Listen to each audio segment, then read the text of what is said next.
المجادلة مجادلة. أعوذ بالله من الشيطان الرجيم. بسم الله الرحمن الرحيم. مجادلة.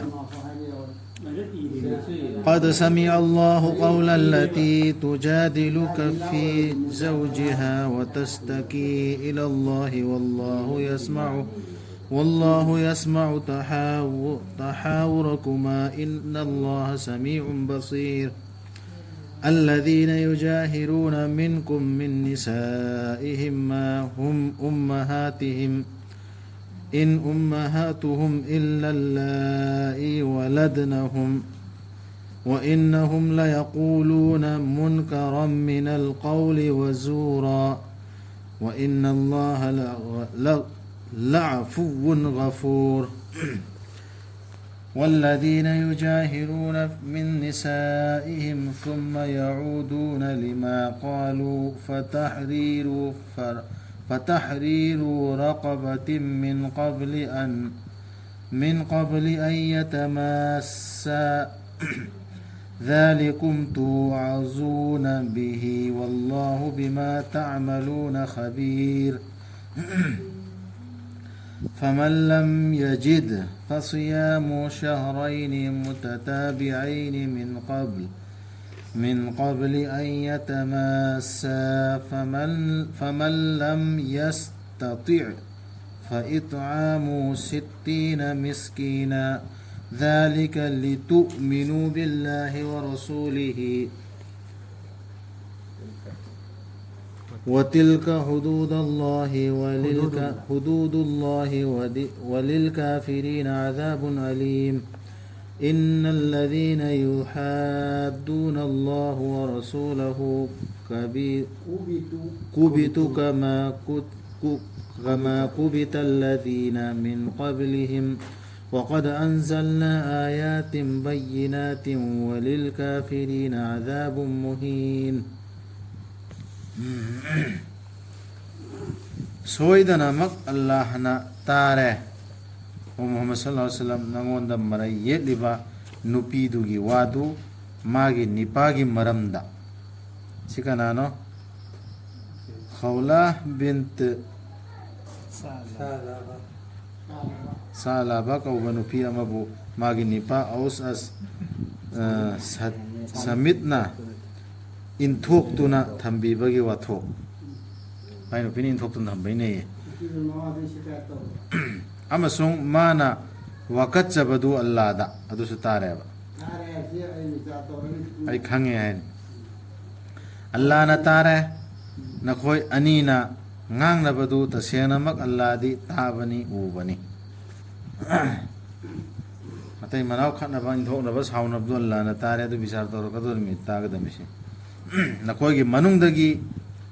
जिहार यदि करीनो जिहार की मतंग दे इंबियो सूरा 34 आया नंबर 4 की हाँ हम सुन जिहार तो हुआ जिहार ने आप तो चंगा में रहना नंगी अकरिसी नंगी ऐमोने इमाम तलाक की भी जो आई वो ना आई नंगा बड़ी है ना रोयल मार खाई कसम चावो ना आई तो आदू भी जो अरबी जो जिहार का होगा तलाक है ना भी खाने को खंग नहीं करना आदू महाना खंग में बोलो पोला में और में बा कोई रसू जिहार में हम तो कौन खंग से आदू ना कोई मनुंग दगी जिहार तो बसिंग दो मखोई की नुपी सिंग बो खाई दोग तो ना थमनबा मखोई की वही सिंग दो ना मखोईबु मखोईगी ममा सिंग ओइबा नत्ते मखोईगी ममा सिंग दे गाना सु नत्ते मखोईबु पोपी खिबा सिंग दु नत्तना तसेंगनमक मखोईना हाइबनी फत्तबा वा अमसुंग ओइदबा अमा अदुबु इंथोक यानबा ममा ओइदे ममा दि मा बोइदु ओइदनबा अदु हाइरुदना यादरे लेरु यादरे तो यादरे तला ओइना हाइदो ओइ अदु दंदी दि पेकना रुपीदी अदु तला दि ओइबा अदुबु तसेनमक अल्लाह दी ngakpi haibani kokpi haibani sigi jihar se ko sirasu mem taunari aba sina nangdi ma gumbani haiba taunam ba chatna ba hoi ta chatna ram bane ba hoji ekoi da chatna sina मोर बिफुरोदी तलाक ओइरे माई मतुंग नमाज ले पोरदी माई जना ज सोलोरदी तलाक ओइरे हाइंद्रो ओ अदु दु फत्तब जिहारनी अदुनी देखो Jason अदु तौनरी तना दु जमाने अदु गिदु कुरान नै खोइ दे इशारा पीदना तंबीरमिस अदु ओइदबा मने मोय पांथोइ फत्तब ओइदबा हुजिक से तौनरी मैम खरबो हंथर अपमा लिहाना दगी मखोगी नुपी सिंह द जिहार तौब सिंहना हनब पामलबदी मखोइना हाइदोखिबा अदुदगी अदु ओइरबदी मनिंग तमहनगदबनी मिनाय अमा मखोइ अनीना सोकनद्रिंगैगी ममांगदा गुलाम अमा आजाद तो हमगदा नदरा जेल ले मी अमा थादोकदा आसी तौदबा मी अमा हिंगनबंग मदि पसार हिंगनबंग नदरा दियत पीबा ngamdadana हाथ खरदबा मी अमा ने दियत तुमान पीरगने kan gidam na sila simbal am chala ikan bar awan kan मधु ताकलबनी नखोयदा मधुगी मतंगदा अल्लादी नखोयना तौरी बदुगी पाउ फंगबनी माना मधु फंगद्रबदी हुजिक थादोकनबा करिदु रोजा हेनगदबनी था अनि थंगना थंगना मरक तत्तबिदा को हगुदबा मखोय अनि सोकनै द्रिंगैगी ममांगदा से हंजिनद्रिंगै ममांगदनी को हुजिकी जिहाद से तौरोदी अदुगा माना मधुबु मधुसु ngamdrabadi roja hemdusu ngamdrabadi sak pijagadabani anangba humfu madu nakoina mapung phana thajanabagini allah amasung magi rasulda makhoi si allah ge pangkhai singni pangkhai ni allah na ja ta bi aine hai dilara mo puja puja hai amang talu minum puni bicar si ara maro ye bicar na ani hum pija ani hum nongba ani hum bicar si ara pada hum puni bicar si ara roja gi continue अदुगा थाजदबा सिंगिदी China लेरबा दंदीनी हाइरबा पंखै से सि लांथो अब थाजदरदी अदु चाइना लेरबा दंदी अदु मतुंग नुपी मा हा आदि वाने बदंदी सि लोनी आयन निता इसे हल्लाना सि चटकदमि याम बात हौदम इस्तुवा तसेना म अदु सिगी लोसि मतंगदा अल्लाह ने खोद निंगसिंगे एदना नुपी निपागी इमुंगी मतंगदा अदु अतै सुमे महान सुमंग हाइख्रेदना युमद संग बखोट पे सलाम तो तसेना मग अल्लाह अमसुंग मागे रसूल के मायोक्ता लेप सिंगदु सिगे पंखै सि अल्लाह ना हेरि सि सिगे मायोक्ता लेप सिंगदु चोपहन गनी मखोई ममांगी सिंगसु चोपहन की बगुम दुनिया दा से चोपकनी ममांगे कोम चोप खिरदुबो सोयदना म अखोइना था दखरबनी आयात सिंग मयक सेंगलबा दलील सिंग ओइना थाजदबा सिंगिदी चोप लगदबा दंदी आदा से चोपदोरमि सिदा से चोपदोरमि सिगे पंखै से लो से कानून से सिगी वांगमदा चटपदु चोपकनी आयात से माना खांगा मतुंगदा अल्लाह ना मखोय बु पुन्ना हिंगत हनबिगदबा अदुगा मखोयदा मखोयना तौखिबदुगी पाउ पीबीगदबा नुमित्तुदा अल्लाह ना मधु मसिंग चनसिंदुना थमली मखोयना दि मधु कौथोखरबसु अल्लाह दि पोट खुदिंगी मथत्ता साखी इदम थमखरे नंगना उदब्रा मधुदी अल्लाह ना खंगी हाइबसी आसमान सिंगदा लैरिबा पुमनमक पृथ्वीदा लैरिबा पुमनमक लोन वातानबा अमत्त लैते अहुमगी माना मखोयगी मरी सुबदु ओइदबा हाइदी एको अनि वारी सानरदि अहुम सुबा अल्लाह मरी सानरदि मंगा सुबा अल्लाह सुमैना अदुम ओइदबम त लैते नत्रगा मंगागी माना मखोयगी तरुक सुबदु ओइदबा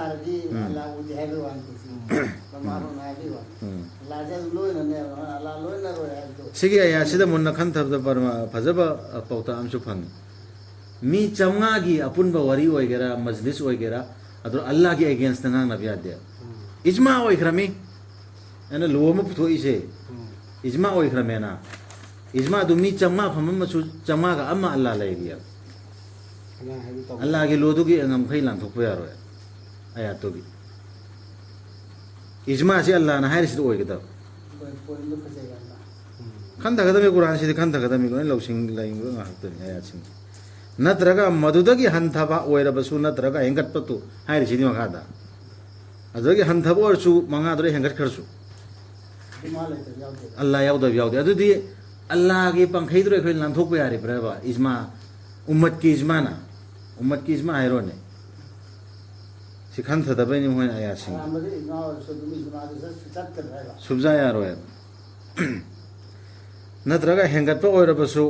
ꯑꯜꯂꯥꯍꯅ ꯃꯈꯣꯏꯒ ꯂꯣꯏꯅꯗꯕ ꯃꯈꯣꯏꯅ ꯂꯩꯕ ꯃꯐꯝ ꯈꯨꯗꯤꯡꯗ ꯂꯣꯏꯅꯗꯕ ꯂꯩꯇꯦꯕ आदा खाना का बाद पुल और सुमी लाख मंगा पुल्लसो अल्लाह की पंखै लांथोकपा यादे अदुगी तुंगदा अल्लाह ना मखोयदा पाउ पिबिगनी मखोयना तौखिबदुगी अमुक हिंगत हनबिगदबा नुमित्ता तसेनामक अल्लाह दी पोट खुदिंगमक पु खंगबनी नंगना उदब्रा मखोयदा लोना वा खन्नदनबा थिंग्रबदा मदुगी तुंगदा मखोयना हंजिनखिबदु मखोयदा थिंखिबदुदा अदुगा सुसु तौनखिबदु पापकी मत थबक्ता खतनबा हौबगी अमसुंग रसूलना हाइबदु इंदनबगी मखोयदाने थिंग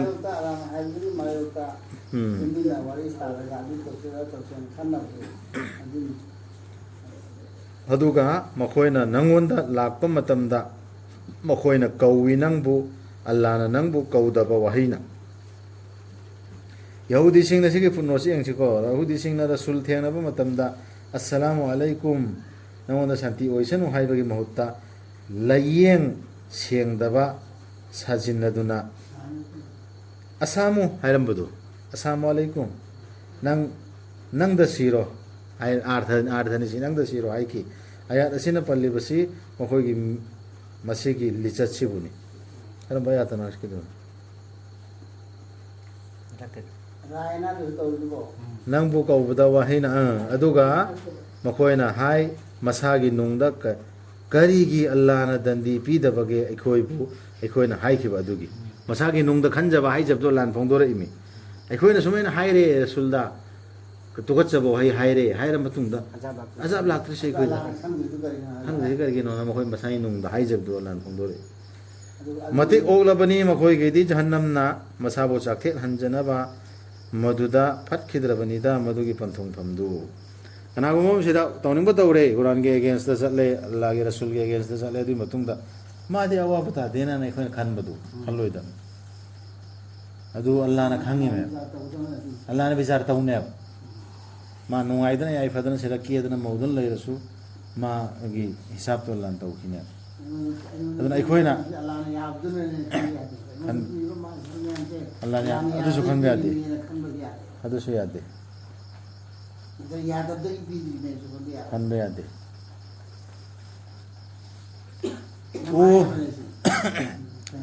ओ थाजब सिंह नखोयना लनाई वा खन्नबदा खन्नगनु पाप की थबक की अखोयदि पंगा तंगांग नबदु सिदा अल्लाह ना हेरिसि पाप की थबक गुना ओइदब वा खन्नगनु अखोयदि पंगा थाई नै कारबारी मतंग दोरो मोरो मस्जिद मनुंग दो करम ngang nabe यादे खतनबा हौनबगी अमसुंग रसूलना हाइबा इंदनबगी सुंबसि खन्नबदु अदुबु खन्नौ अफबगी अमदि धर्म चेनबगी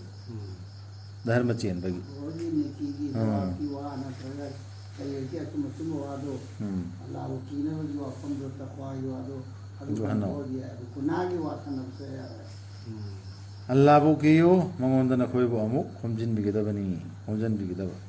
कोई लाभ खनरी दुना दुनिया से हम कामयाब हो दो ने खलसो हम कामयाब हो खलसो यार लो नवा खन्नबा मैं तो सी मसी तो मुझे सनती आदत वाली मसी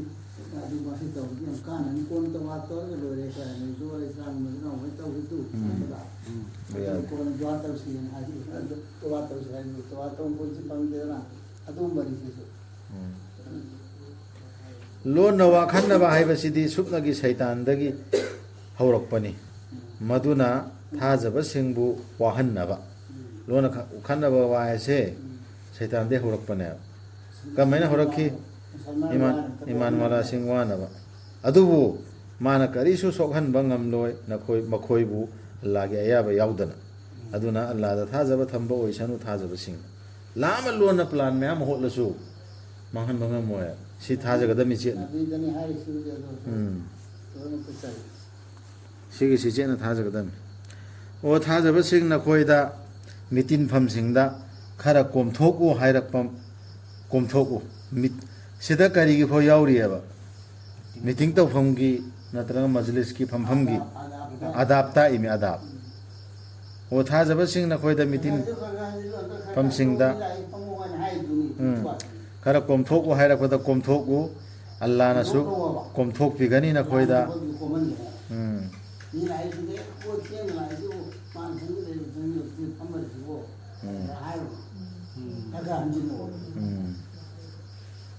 अदुगा सी अदुगा नखोयदा हौगतलु हायरकदा हौगतलु अल्लाह न था वांगहनबिगनी नखोयगी मनुंगदगी थाजबसिंग अमसुंग ज्ञान पिबिखरबसिंगदु अल्लाह दी नखोयना तौरिबदुगी पाव फंगबने मान लोइनो किसी फजब पॉइंट मैम यावरी खनथबसिंग दे हौगतलो जी फंबदु खित नत्ते सिरा हायरिसे कयंगबो पोट अमगी हायरएने नंगी वादु कक्कदबा वामा यारे नंगी दु खितन खम खायजी थंबay थंब दरकार ने अरे नंग सिदे हवर खरो यारे नंगी दु यारे ना हायरपदसु हवर कदर बेग दा ग्राउंड की नते है अदु मतौ तो kuma thawuk tawgano hairimise o thajabasing nakoina rasulga lanai watana ge ninglabadi nakoigi watana badugi mang thahallu dan khara sadga kharta wahari dan kharana maduna hena phabani nakoigi daba amasung hena sengbani adubu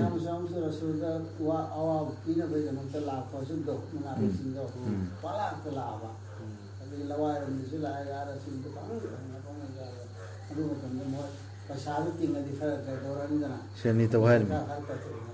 because fami majlis shani tawhari hena sengbani adubu nakoina phangdrabadi madugi upai adu oirabadi tasena Allah di kopi haibani kanbi haibani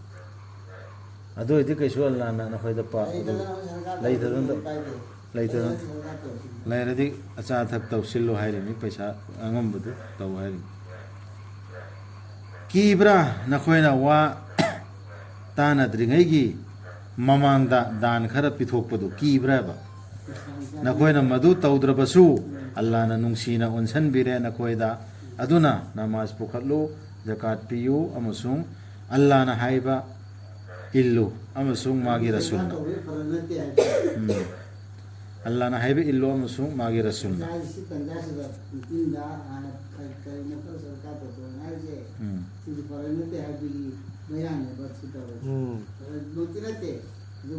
mi myama taunari Quran ni majlis tane asomda any compulsory cha khangde kari khangde ama hana pairage tai changadaba aduga majlis tu yaw mem taunari amasomda di देखो शरदे देखो ये तो गाँव देहात नहीं ना तवदा में मंगम बसी अल्लाह के शिशु आदाब अल्लाह ताक पीरी में कोई तो मिनुंग सी चीन ना पकी बरु ये बोट अम्म के अल्लाह दे पाव फंग बनी ना कोई ना तवरी बिदु की लोइसिला सिरा लोइ दौरे नंग ना उदबरा अल्लाह ना मखोई की मथक्ता साउ खरबा मी सिंगदा उनसल्लिबसिंगदु मखोइदु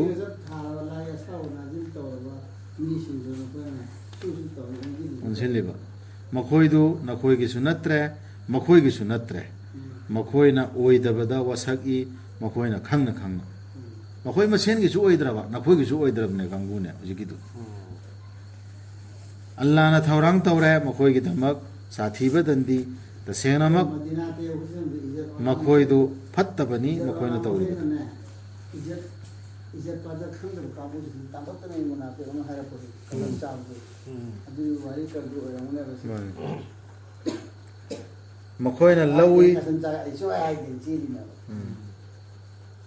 मखोइना लौई मखोइगे वसकसिंगदु युखल ओइना अदुगा थत्ली मी सिंगबु अल्लाह गी लंबीदगी अदुगा मखोइगिदी चोपलगदबा दंदीनी वसागा थत्पसिरसु मैम याउनैदना अखोइ साखी ग्रुप लैबा अखोइदि खंगमिना लाई लंबीदि थत्पा जामुनु तारुनु अदुनी एना वसक्तना खोतना हाइबा मी मैम लैगे कैदौनुंदु सुकाना रोय मखोइदा मखोइगी हुजिकी ꯀꯜꯃꯥ ꯁꯣꯟꯕ ꯃꯨꯁꯂꯤꯝꯁꯤꯡꯗꯣ ꯃꯈꯣꯏꯗ ꯃꯈꯣꯏꯒꯤ ꯃꯔꯜ ꯃꯊꯨꯝ ꯑꯃꯁꯨꯡ ꯃꯈꯣꯏꯒꯤ ꯃꯆꯥꯁꯤꯡꯅ ꯑꯜꯂꯥꯍꯒꯤ ꯃꯥꯌꯣꯛꯇ ꯀꯔꯤꯁꯨ ꯀꯥꯟꯅꯔꯣꯏ ꯃꯈꯣꯏꯗꯤ ꯃꯩꯗ ꯂꯩꯒꯗꯕꯁꯤꯡꯅꯤ ꯃꯈꯣꯏ ꯃꯗꯨꯗ ꯃꯇꯝ ꯆꯨꯞꯄ ꯂꯩꯔꯒꯗꯕꯅꯤ ꯑꯜꯂꯥꯍꯅ ꯃꯈꯣꯏꯕꯨ ꯄꯨꯂꯞ ꯍꯤꯡꯒꯠꯍꯟꯕꯤꯒꯗꯕ ꯅꯨꯃꯤꯠꯇꯨꯗ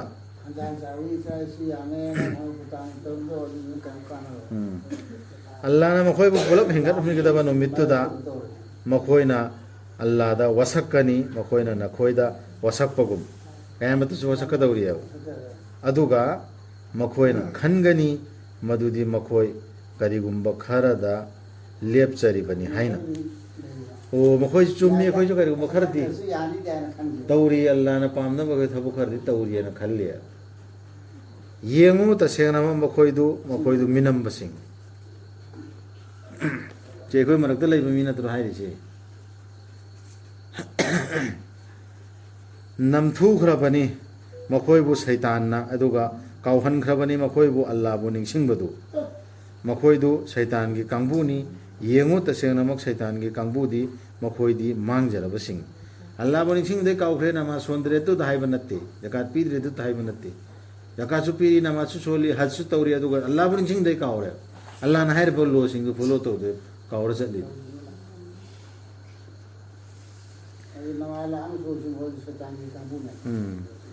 तसेंगनमक अल्लाहगी मायोक्ता लेप्पसिंगदो अमसुंग मागी रसूलगी मखोयदी ख्वाइदगी तोलगदबसिंगनी तोलगदबसिंगनी मनुंगद लैर हा तोलगदबसिंगी मनुंगद लैरबन इथोक पिखरबनी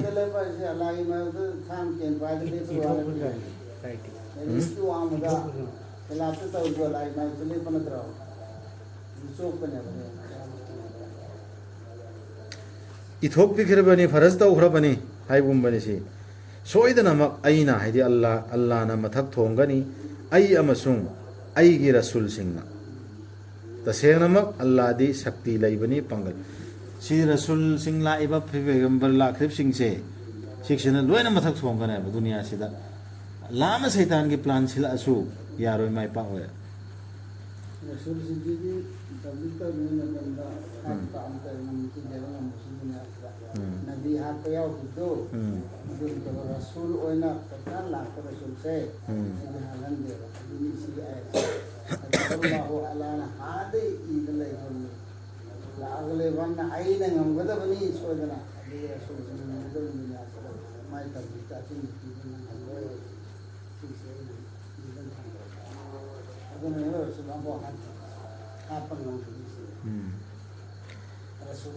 नबी वर्दी रसूल वर्दी नबी वर्दी अरे फंगदबो पाव नबी साहता नंगना फंगलोय थेंगनारोय अल्लाह अमसुंग अरोयबा नुमितपु थाजबा मिसिंगना अल्लाह अमसुंग मागी रसूलगी मायोक्ता लेप्पसिंगबु नुंसीबा सिगिसु ईमान वालागी खुदम अमनि खंगौरो अदुंबा मोमिन मुसलमान दो अदुंबा अम्फो थेंगनारोय करंबा थेंगनारोय मखोयना ने अल्लाह अमसुंग रसूलगी मायोक्ता लेप्पसिंगदु नुंसीरोय नुंसीबा मोमिन थेंगनारोय मखोयदु मखोयगी मपासिंग मखोयगी मचानिपासिंग नत्रगा मखोयगी मचिन मनाउसिंग नत्रगा मखोयगी मरी मतासिंग ओयरा फाउदा ओ इम मनुगी मी ओयरा फाउदाने अल्लाह अमसुंग रसूलगी अगेंस्ट लेबा अब मीदु नुंसीरोय अब मोमिन मखोयदु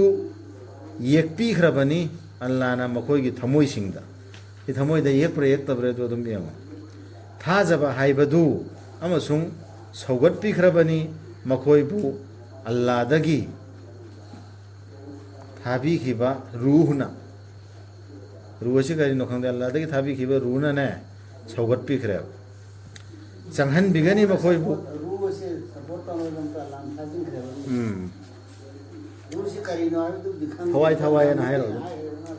थवाय ना हायरो थवाय थाजिन खरे रूह नाइ चंगहन बिगनी थवायसि खंदे मखोयबु हैकोल सिंगदा मदुगे मखादा तुरेल सिंग चेन बौसिकी मोमिनसी मतम चुप्पगी ओइना लैनबा मदुदा पेनबीरबनी अल्लाहना मखोयबु पेंजरबनी मखोइनसु अल्लाहबु मखोइदु अल्लाहगी कांगबुनी येंगु तसेनम अल्लाहगी कांगबुदी मखोइदी मंगल ओइरब सिंगनी सिगिसी